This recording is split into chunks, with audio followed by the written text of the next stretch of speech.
We'd like to get started now with the 2019 State of Local Marketing Report.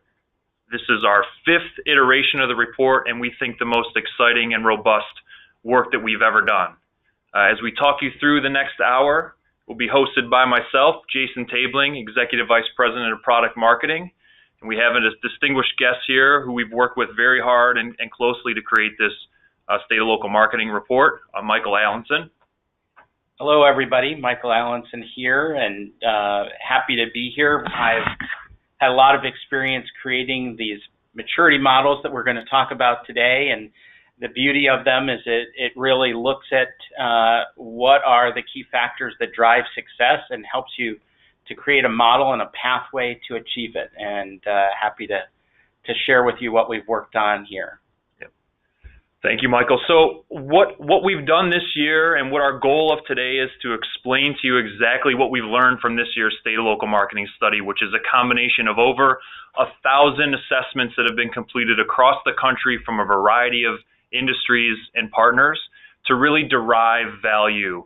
And when we partner with Michael, one of the main reasons we wanted to do that was to establish a data-driven framework and step outside of our own shoes. At BrandMuscle, we live in local marketing on a daily basis.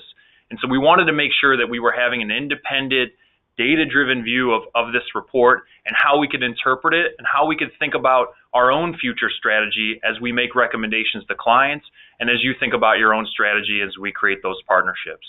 So that's our objective today, to share with you those things. We think specifically what you're going to learn is what are some key elements that drive local marketing success. We're going to share with you what local marketers told us and how they feel about what's important to them. And then we're going to give you some specific tips on how you can use those learnings to achieve greater and faster impact and growth in your businesses. So the big shift this year is that we introduced to ourselves internally in BrandMuscle and you to the world our BrandMuscle Local Marketing Maturity Matrix. And so what this is taking all those 1,000+ local assessments that were done and carving them up into a framework that Michael will talk through in a second into 5 maturity levels, all the way from disengaged to optimizing. And the most important thing of this as we create this framework is tying it back to business value. And what we've seen through this framework and through this work is that those local business partners who fell into our disengaged and developing frameworks and levels grew their businesses 4.8% last year, which is fine growth. You know, it's year-over-year growth. They should be happy about that. But if you step all the way to the right and go up the maturity matrix to optimizing, even to equipped, you see double the amount of growth, 10% growth for those companies that were in the optimizing level. So these knowledge, these characteristics, these framework potential areas really unlock exponential growth for these local business partners. So I'd like to turn it over to Michael to unveil and break down for you some of this model and show you how we created it. Thanks, Jason. So what we did here was we started with the idea of really trying to understand what were the keys to success in terms of local marketing. We started with some conversations with folks here at BrandMuscle, and then also talked to some clients, really to identify what were the dimensions that were crucial to success, what were the key competencies, if you will. And what we identified were 6 core dimensions of success in local marketing, and then these additional 2 enablers. So 15 competencies plus 2 enablers. And the enablers being the marketing knowledge, which Jason referred to, as well as local partner spend, independent of what they may or may not receive through co-op program. Now, in the 6 dimensions, we have support, which includes the competencies of education and training, support quality, so how do they view the quality of what you provide and the way you support them, primarily with people and advice, and program, which includes the variety of tactics that you offer as part of your program, the ability to create an integrated marketing program at the local level.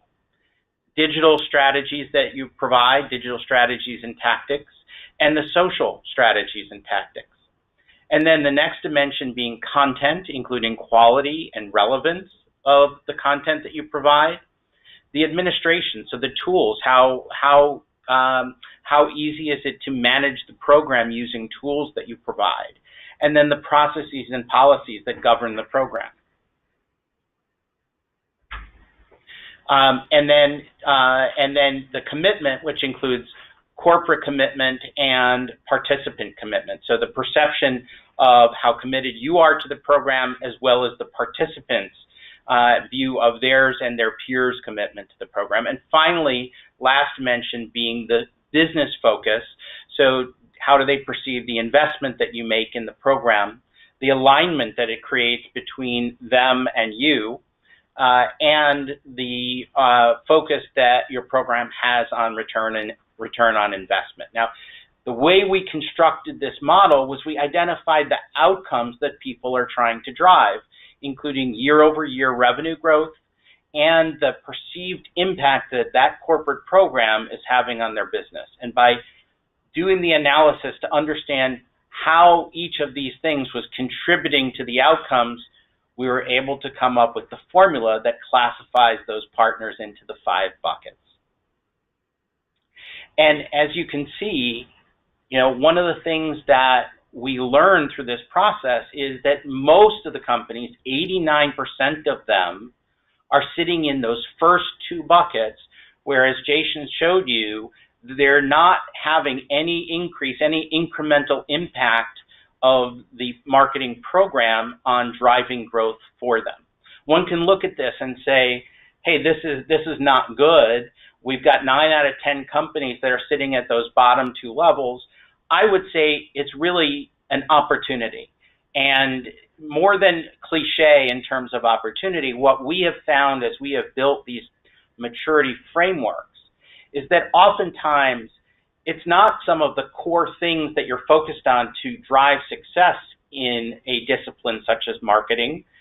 It is those few other things that are contributors to the success that you may be forgetting, and that once you address them, you unlock the growth.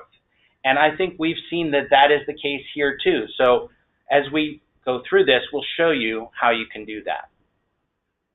So here's the key to how we classified the different companies based on the assessment. And what I want to point out to you, and you see the different lines identifying what fits in what bucket. I'll point out for the moment the bottom 5 rows. And as you can see, there's no lines there. And what that means is, within our framework, our diagnosis, those 5 things are not currently having an impact in terms of determining which bucket people are fit into. It doesn't mean that they're not important at all, but what it does mean is that until we get more of those companies up into past the equipped level, we can't really tell how those can contribute to greater success. I'll note one more on here that is also not defining, which is the social row. And, I think in this one, these are important dimensions, but we may have missed the really defining attributes of success and social, which we picked up in another part of the assessment. And Jason's going to share those with you later, where I think we've found some real keys to driving success with social. So I'm going to get rid of those 5 rows here for a moment. And now I want to just focus on understanding what gets you from these different levels and what keeps you at a place. And so when it comes to disengaged, we have things like not a focus of marketing. So if they're not paying attention, that means that they're not focused. So there's no way they're going to be able to get any advantage out of your program. They're not focused on it. If they view your program as ceremonial, meaning you're doing it because you need to show something that you're doing, if they feel that that's why you're doing it, they're not going to engage. Or if they feel it simply can't have an impact on their business, it's going to be unenticing. The content, if they think it just is inappropriate content, it's poorly done, it'll be unacceptable. Or if it's just not relevant, it'll be inappropriate. And then as we get to that digital line, absent means you don't have your online business listings up to date and accurate, and you're not supporting that. That gets you absent. People can't find you if you don't have your listings. As we get to developing, the keys to getting beyond that, and I'll start with those commitment lines. And if they get beyond the fact that they don't think you're doing it for show, you're doing it for serious business, you want to help them. But if they feel like you're not supporting it enough, it's a nominal program, and it's not at a place where you can drive growth with it. If they think it's helpful, but not material to their growth plans, if they can't have enough impact on their growth, again, it'll keep them hesitant to engage. In terms of program, if it's missing some important tactics that they think are important, they're going to view it as limited, and it will limit their engagement.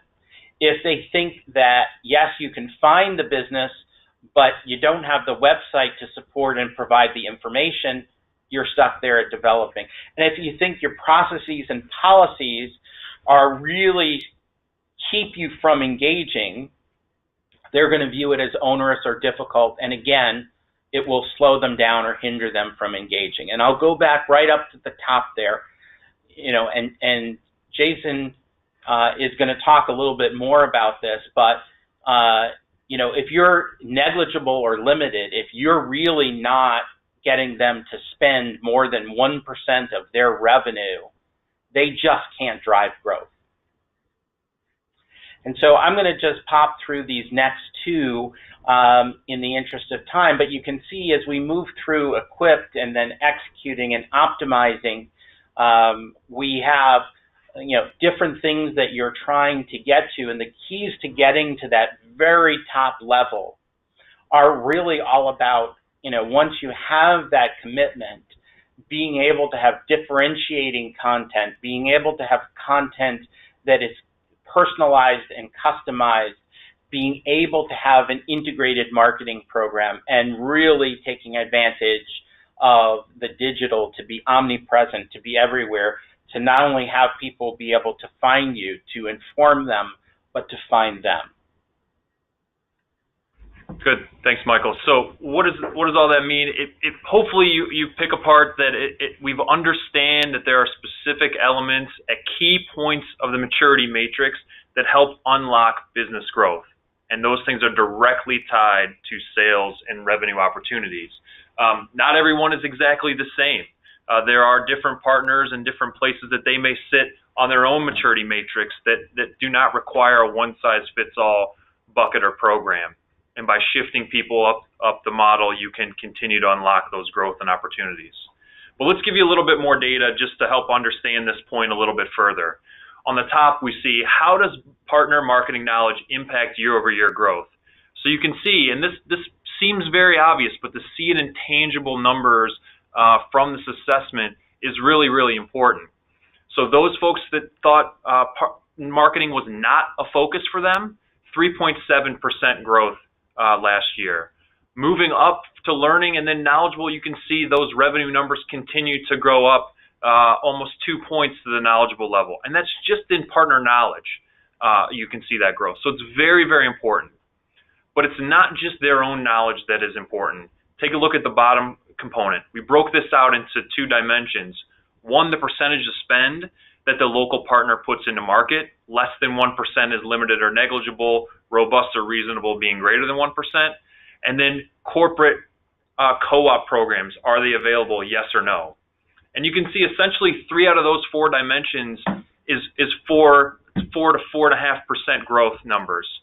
The real point that unlocks it is when there's skin in the game on both sides. The local partner is spending greater than 1% of their revenue on marketing dollars, and there is a reasonable co-op or MDF program that's available. When that happens, you see a 2-point jump, 6% growth when those two things coincide. And I think that type of partnership, skin in the game on both sides, knowledge and understanding are really some of the keys that unlock this growth that we've been talking about.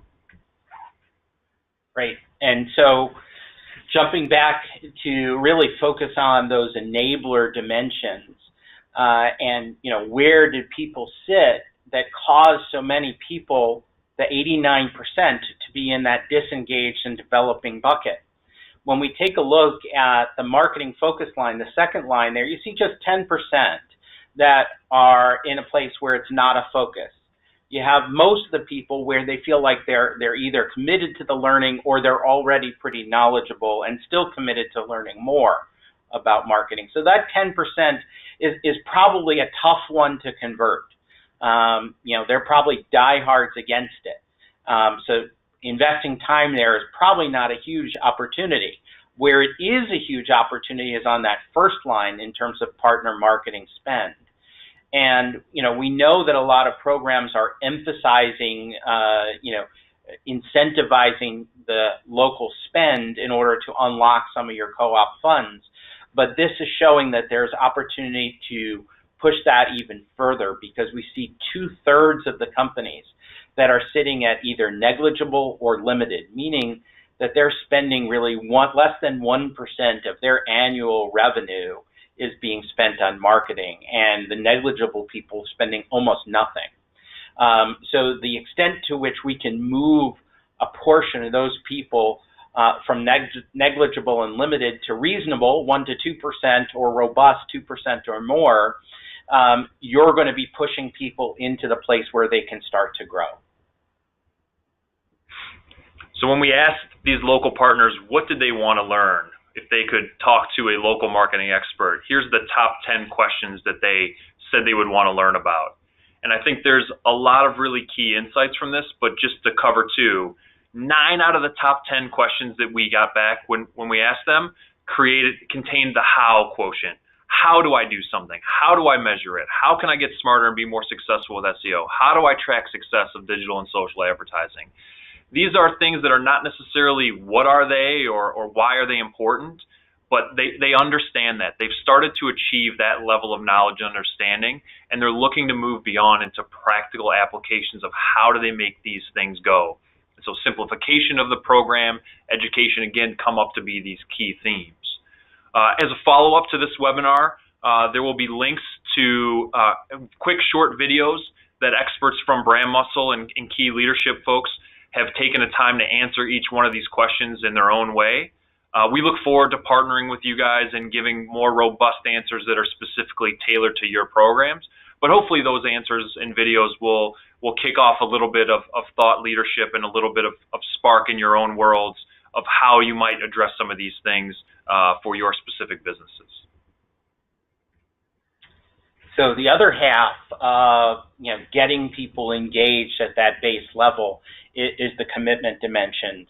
And as we talked about, ceremonial being just it's there for show or unenticing, it can't have an impact.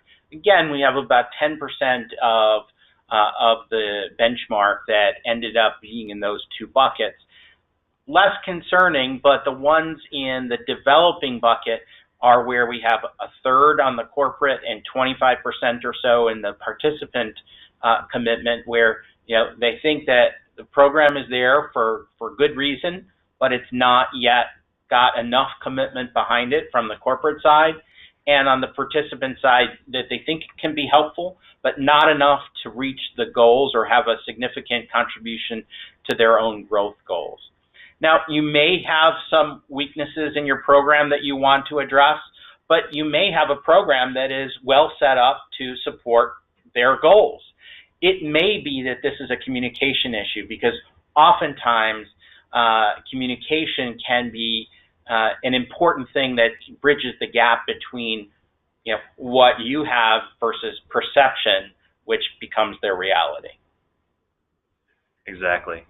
So overall, as we summarize quickly this section, remember, partnership comes in both sides. There's got to be skin in game between both partners, and we saw an extra 2 points of growth when both parties came to the table and participated together. Communication, whether it be written, verbal, nonverbal, however you're engaging with them, probably in all three components, is really important. We offer even quick monthly email tips for some of our clients at the local level. Quick tip, how to post in social media. Quick tip, what does Google My Business mean for you and how to update it.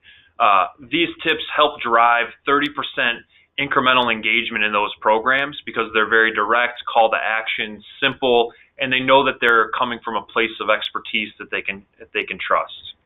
And so we look for those ways to help engage and simplify the programs, make them as easy as possible for the local partners to enable those growth metrics.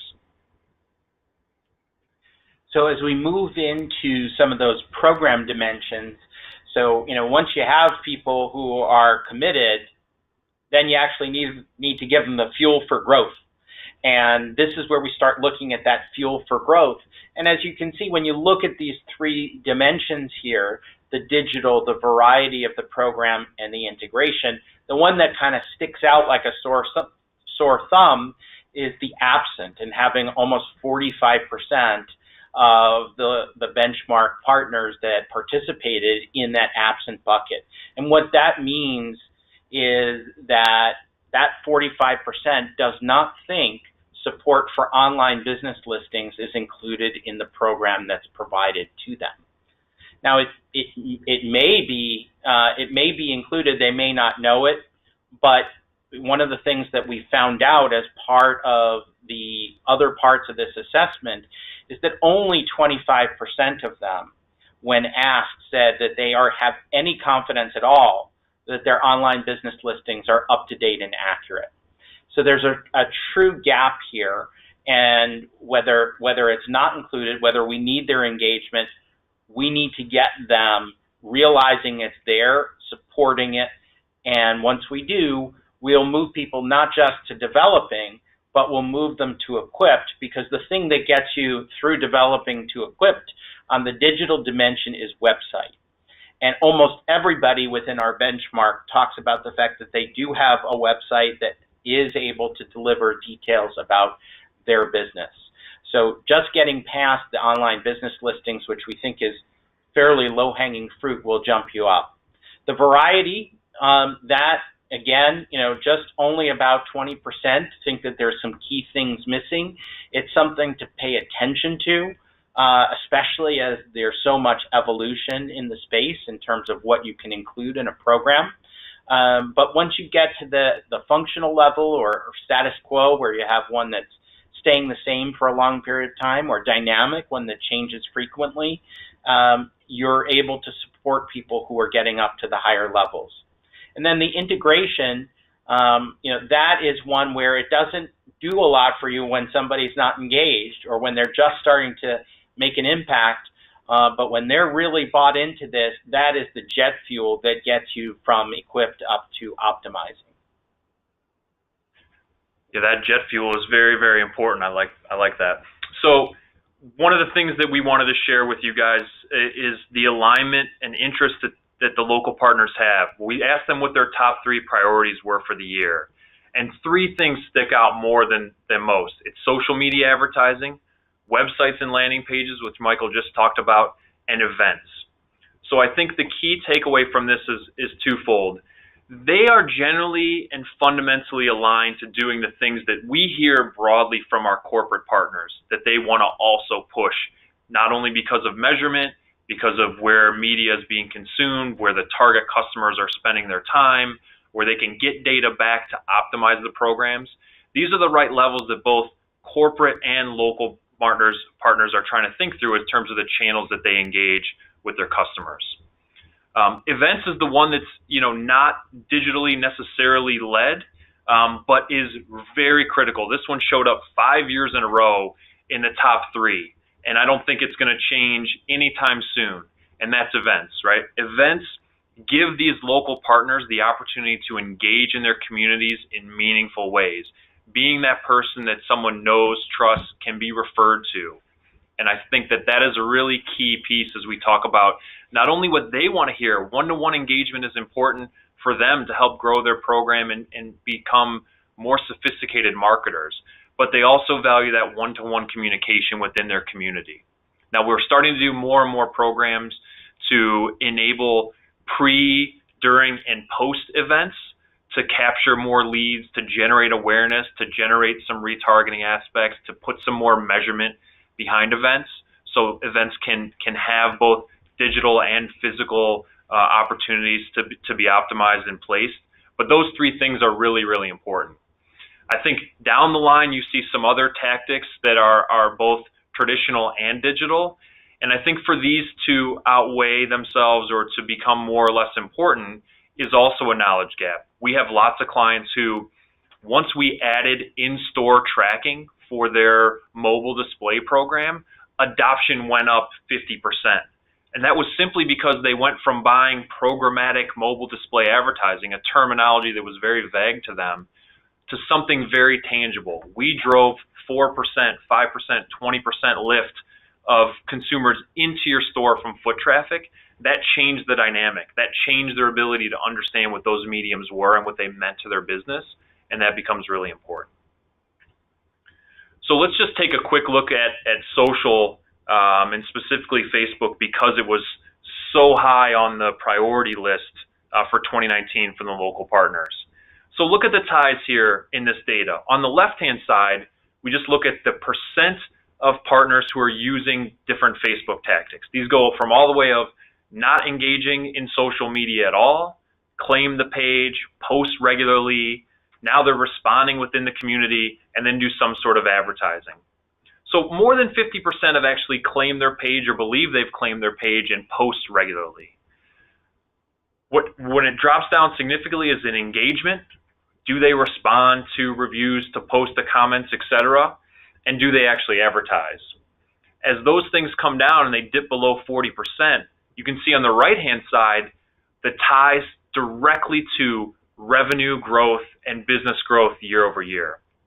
So if you're not using Facebook and you're using it but just claim the page, you're at 4.5% or less growth.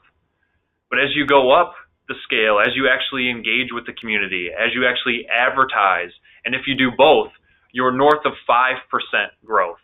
So that's another point and a half, depending on the right mix of what you're doing. And I think any combination of these things can be effective, but you have to be able to educate against two things. Having a living, breathing community is what social is really about. Having a page where people have posted offers and promotions for the last 6 months, or it hasn't been touched in the last 6 years, is not going to be a living, breathing community that anybody wants to be a part of. So engaging in that level is very important. That's one.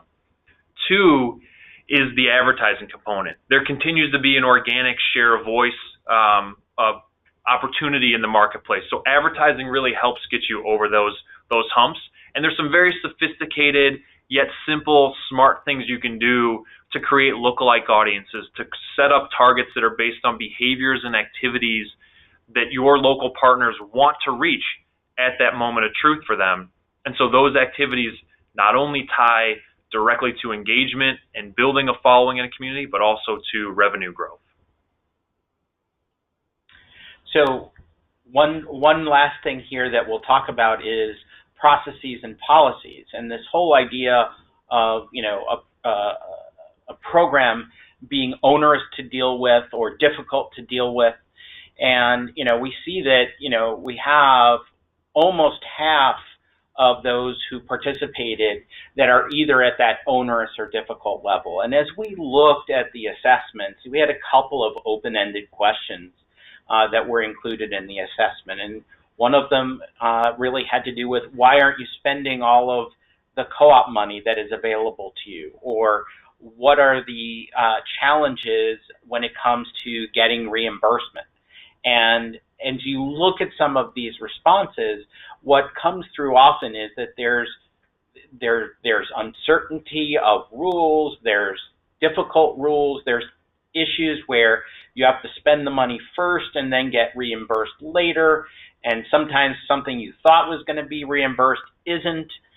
These are all examples of things that make using it very difficult and can create some negative feelings, particularly as it relates to reimbursement. And so the extent to which you can make your program very streamlined, very clear, and easy for them to use it, the more you are going to just push them to be ready to drive growth.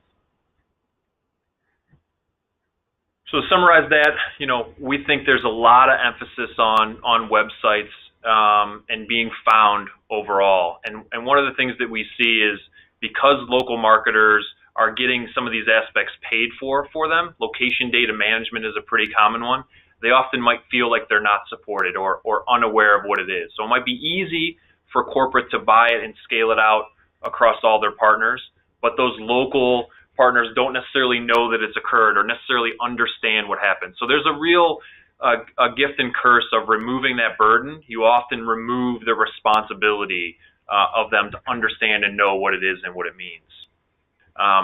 For those that are in the equip level, there's a lot of growth opportunity if they master some of the other digital tactics, specifically what we talked about in social, that ability to engage and be a priority for them to engage with the community and advertise and really build a living, breathing community for them is really important. And wherever possible to streamline processes. We see the program being too difficult as the #1 reason why local partners respond, why they didn't use all their co-op funds. So there's a lot of perception and reality. There's a lot of processes that need to occur. We know that W-9s are required in many cases, and as much as it might be nice to remove that as a barrier to make it easier to engage in a co-op program, that might not be possible.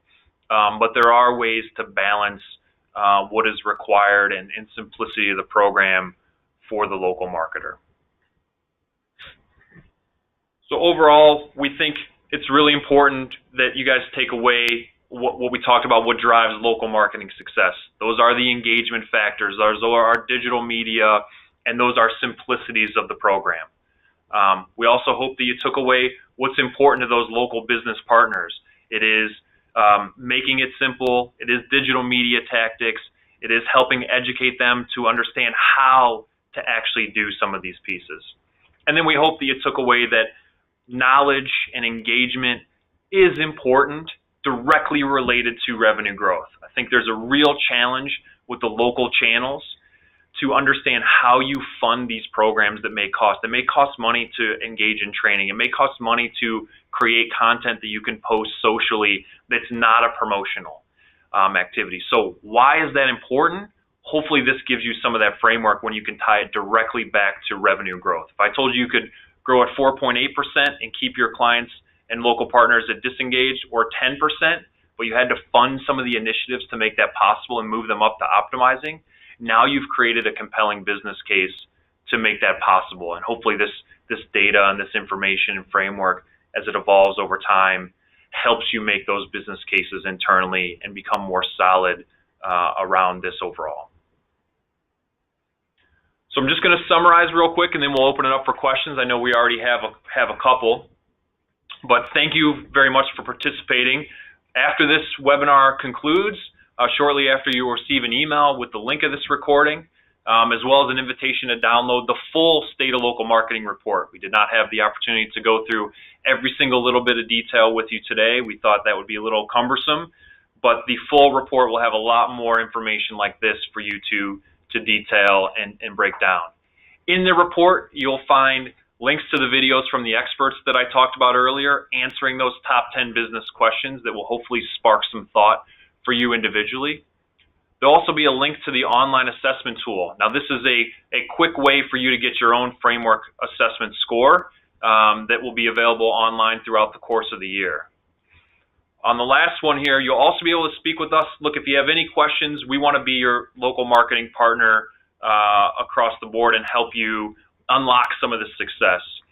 Many of our clients and partners who participated in this survey and assessment will be able to get their full diagnostic at their client level. And if you're looking for something for your own brand, maybe you missed out on the opportunity and you are a BrandMuscle client today, or you'd like to do so in the future, we're happy to talk to you about the requirements to get that done. So with that, I'll turn it over to questions. Michael, do we have any questions we want to start with? We have a few questions, but before we start on questions, we just want to mention that we know that there were some issues with the audio in different parts of the presentation, and we are recording, and we'll share a clean version of the presentation via email in the next day or so. So thank you if you stuck with us through that. And, one thing that I would just note, Jason, and, it really struck us as we were looking at the data is, you talked about the 4.8%. The last year or two has been really strong from an economy perspective. And so, getting that 4.8%, those people might be overjoyed, but they're the ones who are on the roller coaster. And next year or a year, 2 years from now, when the economy isn't doing as great, they're only going to be down at flat or maybe even down. And that company that's at a 4 or 5% greater growth rate is still going to be flying high. And so while it's 2x today, it could be 5x or infinity at a later point. All right. So let's jump in. There was one question which I think we partly answered, but I'll throw it out there. What kind of businesses are being measured? Do they all have co-op? Is revenue growth we're talking about exclusively associated with a co-op program? Yeah, so I think the answer to that is there are all types of businesses from all different types of verticals. These are corporate partners who have local franchisees, agents, and dealers. That's their fundamental setup. These cross financial services, retail, CPG, whatever, a wide variety of really the variety of industries and verticals that are available. And they do not all have co-op programs. So that's even how we broke out the data of do they have a co-op program, do they not, how much do they spend, less than 1%, 1%, or more than 1%. So we really looked at everyone, and that enabled us to break it down to those vertical levels. For some of our clients, we'll be able to see that information, co-op versus non-co-op, and really all these different angles that hopefully unlock the important pieces for you to take away as we walk through the framework. Great. So one of the other things that we have a question about, what are some of the measurement tools we can use to further tie online versus offline tactics? Yeah, so I mentioned earlier during the webinar some in-store foot traffic and how that increased the engagement levels that we saw with some clients. So there's a couple different things that we think people are doing today as we try and move people further and further away from impressions into measurable pieces. One are those in-store measurement components. So lots of vendors and partners and tools out there today to give you in-store via geofences and mobile device IDs to tell you how many people come into the stores. That's one.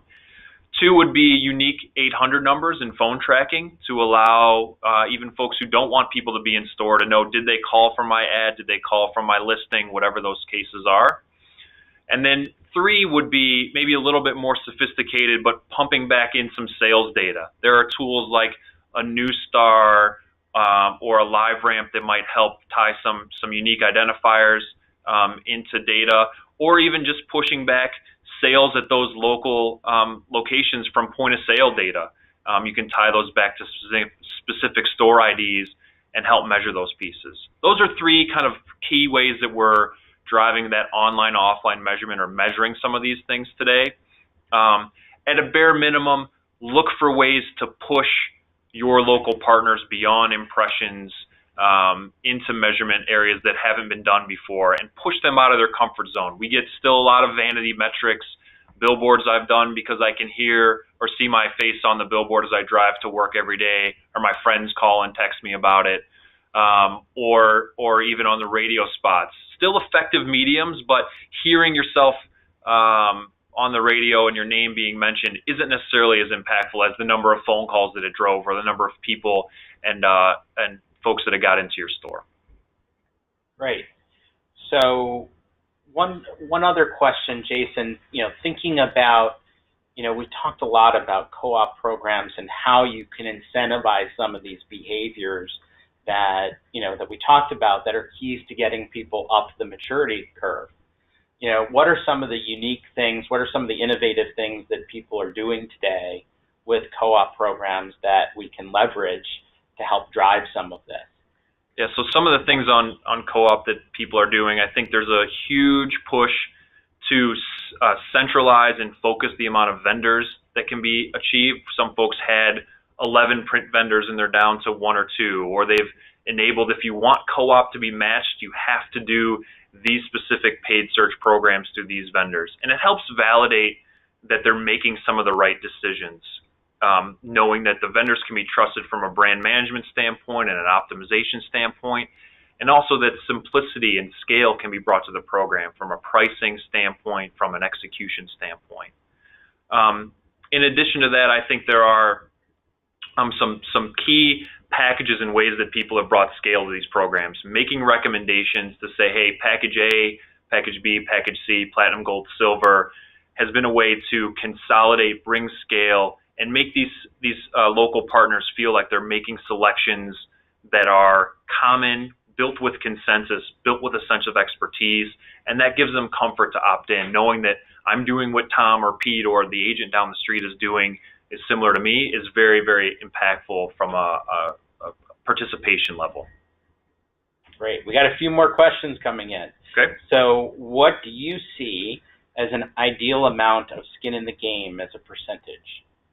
So it's probably very specific, but we broke this down today in terms of 1% of revenue spend towards marketing dollars if you're the local partner. The co-op spend can be completely separate and disparate. We see people funding 100% or 150% if they're really tying back to core initiatives from corporate.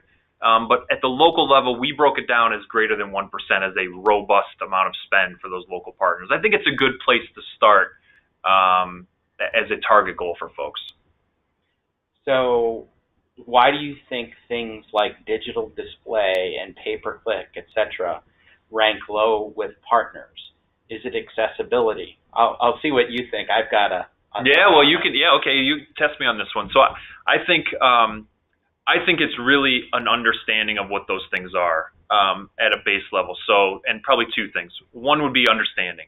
When you talk about online display or even paid search, they want to see their ad. They don't necessarily know, is it organic, is it paid, is it a mobile ad, is it what am I talking about? So it's not necessarily tangible for them. We get a lot of phone calls of, I don't see my ad. Well, in many cases, you're not the target, so you're not supposed to see the ad. But that's a very common pain point and frustration, I think, draws people away from those programs.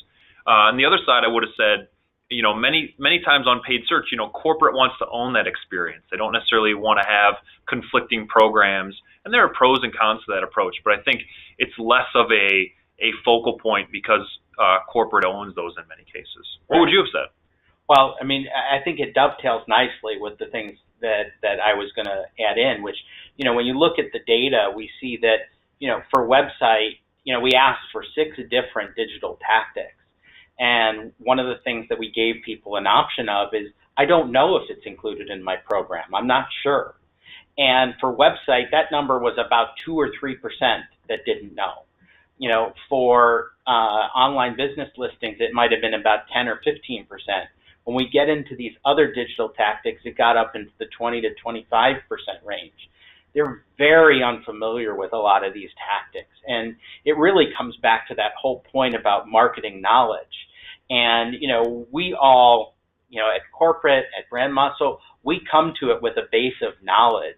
And, while we're never going to teach them to be marketers like we are, there's a level of knowledge that we need to convey to them that's going to enable them to really contribute to their own growth. And I think this really highlights it. Yep, absolutely.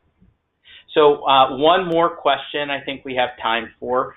So how often do you find that corporate provides a marketing advice team to support their partners working alongside the portal? Yeah, so I think there's a bunch of different engagement models that we see today. Probably the most common would be some sort of monthly interaction, and these can have a variety of pieces. But I would say if you're engaging with your local partners on a monthly basis through really a multi-touch program, that would be great. So most commonly what we see or what we recommend is, some sort of monthly report that details the prior month's activity from a media spend or traffic to the website, or whatever, something that shows them that there is impact from the activities that are occurring. A monthly webinar to maybe cover some sort of topic that needs to be addressed. Either it's a new initiative, something that people are struggling with commonly that you want to aggregate together. And then also some sort of email or pro tip has been very effective to simplify programs, draw them to take one specific action. Hey, if you do nothing else this month, log in and talk about this with your community. Those are probably three most common engagement points that we see folks trying to build scale and not become cumbersome at the corporate level as well, because everyone's resource constrained. This is not a common problem just for local marketers. Everyone has limited resources, and so those are ways we see as the most frequent and common ways to drive engagement at that level. Great. Well, I think that is the last of the questions that we had. Good. Well, we want to appreciate the time, Michael. Thank you, everyone who joined the 2019 State of Local Marketing Report. We at BrandMuscle are very excited and honored to have you participate. We're excited to roll this out to the world, and want to thank you very much for joining us today. If you have any questions, we look forward to talking to you in the future. Look forward to the email and your continual engagement in the assessments as we evolve this program over time. And thank you again for your time. We'll see you soon.